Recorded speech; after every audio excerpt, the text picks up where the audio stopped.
Let's talk about sleep. You know, that thing we do for about a third of our entire lives. For most of human history, it's been a complete and utter mystery. Why do we just willingly unplug from the world for hours every single day? Well, we're going to dive into the science that's finally starting to crack this code. I mean, really think about that for a second. If you look at it from an evolutionary point of view, it makes zero sense.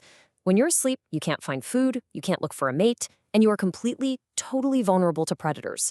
So, what could possibly be so important that nature would force us to take that massive risk every single day? That's the big question we're here to unpack. Neuroscientist Matthew Walker came up with this thought experiment to show just how clueless science has been.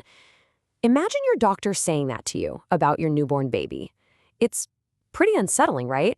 But for centuries, that was basically the reality. Sleep was a total black box. And it wasn't for lack of trying.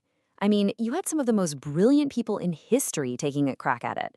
Francis Crick, the guy who co-discovered the double helix structure of DNA, couldn't figure it out. Sigmund Freud, he had his own wild theories, of course, but even he couldn't solve the fundamental puzzle. Sleep was just one of biology's most stubborn, most baffling mysteries. So how did we finally start to get some answers?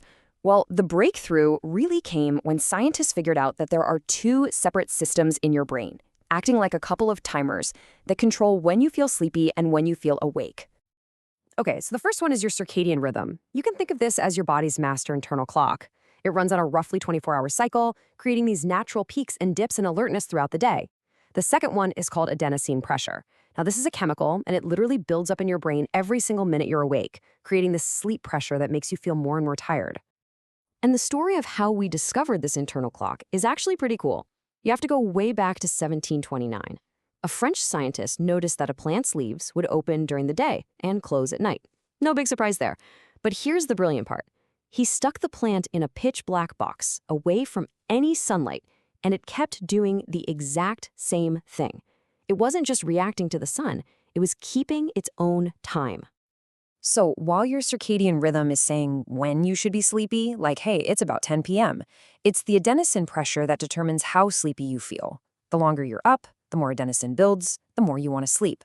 But humanity found a little chemical hack to mute that signal, and I'm guessing you probably used it this morning. Yep, caffeine. And here's the thing. Caffeine doesn't actually give you energy. Not at all.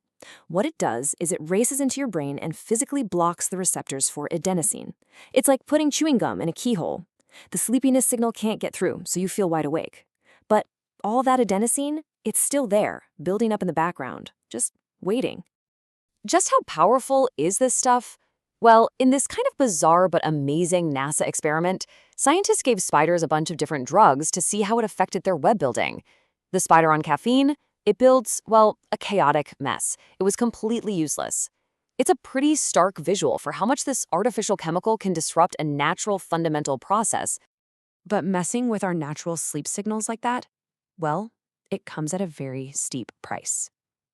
So what actually happens when we consistently ignore our body's desperate need for rest?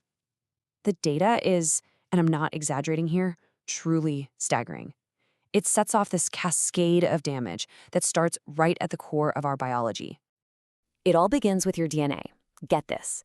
After just 1 week of sleeping only 6 hours a night, the activity of 711 of your genes becomes distorted. We're talking about genes that control your immune system getting switched off, while genes linked to things like tumors, stress, and inflammation get ramped way, way up. And that genetic chaos has some terrifying real-world consequences. When your immune system is compromised, your body's ability to hunt down and kill cancerous cells is crippled. And sure enough, huge studies have linked routinely sleeping 6 hours or less a night to a 40% increased risk of developing cancer. The damage doesn't stop there either. Sleep loss launches an assault on our reproductive health. For men, those who consistently get poor or insufficient sleep have on average a sperm count that is 29% lower than men who are well rested. So here's the takeaway, and it's absolutely crucial. Not getting enough sleep isn't just about feeling a bit groggy. No, it's a full-on systemic attack on pretty much every major system in your body. Your immune system, your reproductive system, your heart, your metabolism, right down to your very DNA. Nothing is spared. Okay, But it's not all doom and gloom. Far from it. Because beyond just the dangers of losing sleep, there's this incredible, almost magical creative power that sleep, and specifically dreaming, unleashes inside us.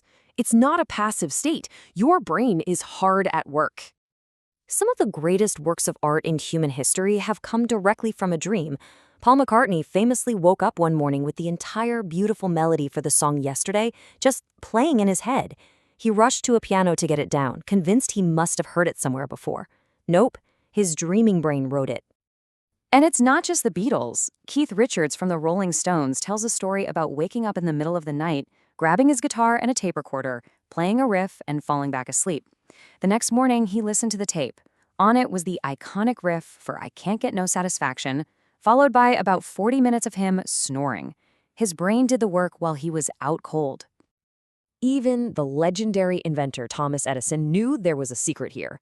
He developed this kind of bizarre but totally brilliant method to tap into the creative power of that state right as you're falling asleep. The clang of the ball bearings hitting the pan would jolt him awake at the exact right moment to capture all these incredible ideas flooding in from his genius gap. So, what are dreams, really? For a long time, we had Freud's ideas about repressed wishes and hidden desires, which are famous but scientifically impossible to prove. Modern neuroscience sees it very differently. Dreaming is like a form of overnight therapy. Your brain processes difficult emotions and makes these amazing, novel connections between ideas, which allows you to wake up with solutions to problems that seemed impossible the day before. You know that old saying, sleep on it? It exists in pretty much every language on Earth for a reason. So the next time you're stuck, or you've got a problem you just can't crack, remember, you have a powerful, creative supercomputer that switches on the moment you close your eyes. The only question is, what problem are you going to let it solve tonight?